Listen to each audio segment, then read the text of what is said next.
All right, Jones versus Padavatton. Sounds like a big, formal court case, right? But what we're really talking about here is a mother's promise, a daughter's decision, and how it all ended up in front of a judge. Let's get into it.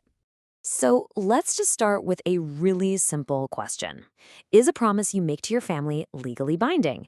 I mean, think about it. If your mom promises you something and then doesn't deliver, can you actually take her to court? It sounds kind of crazy, but that is the exact question we're going to tackle today. And the best way to understand this whole thing is through this really strange case. It's a story about a mother, a daughter, and a promise that went, well, very wrong. So let's go back to the beginning. Our story kicks off not with some big fight, but with what seems like a really generous offer from a mother who just wants the best for her daughter.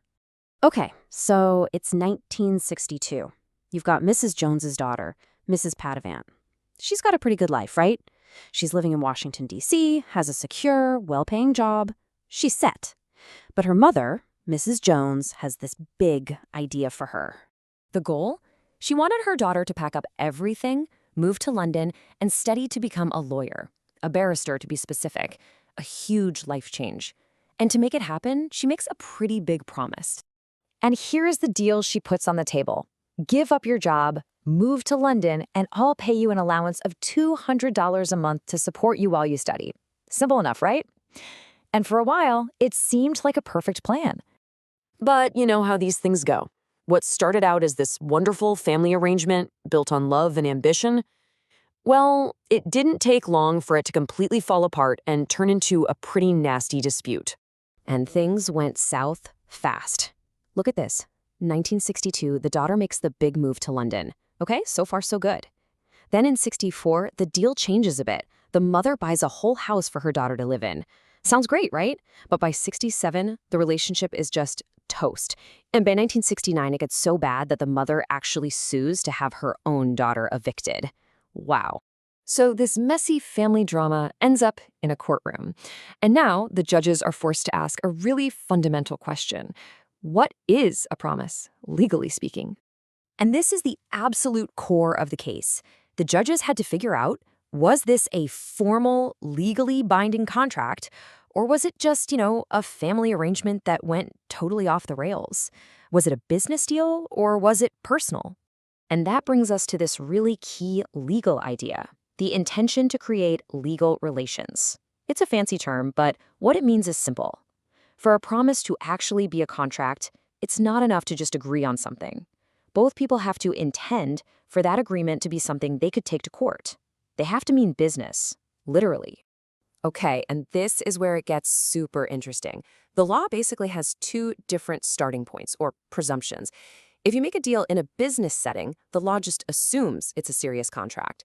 But if it's a domestic or social agreement, between family or friends, the law assumes the complete opposite. It assumes there's no intention to be legally bound. It's based on trust, not contracts. So you see the puzzle for the court, right? Where does this mother-daughter deal fall? On one hand, it's family, but on the other, the daughter gave up her job, her home, and moved across an ocean. Was that serious enough to flip the switch and make this promise legally binding? All right, so the arguments are made, the evidence is presented, and the court has to make a final call. And this decision, believe it or not, would become a huge deal in contract law. And this quote from one of the judges really says it all. He basically said, look, you just wouldn't expect a family arrangement like this to be a legally binding contract. These things are based on mutual trust and affection. They're meant to be flexible, not rigid legal documents. So there you have it, the final ruling. The court sided with the mother. They decided that this was not a legally enforceable contract. It was just a family arrangement that had, unfortunately, gone bad. And that meant the daughter had no legal right to stay in that house. But, and this is a really important but, it wasn't a slam dunk. It wasn't unanimous. One of the judges actually dissented.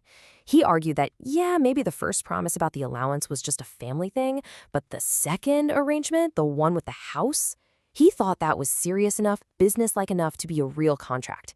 It just goes to show you how blurry this line can be. So in the end, the mother won the case. But the story doesn't end there. The impact of this decision reached way beyond this one family. It actually set a precedent, a legal guideline that's still really important today. So what are the big takeaways here? First, not every promise you make is a contract. Second, context is absolutely everything. Is it family or is it business? The law starts by assuming family agreements are based on trust, not legal threats. Now, you can challenge that assumption, but as this case shows, it's a really high bar to clear.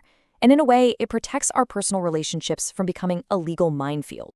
So, yeah, the next time you make a deal with someone, even on a handshake, it's worth asking yourself, is this just a promise or is it something more? This case is a powerful reminder that in the eyes of the law, there's a world of difference between the two.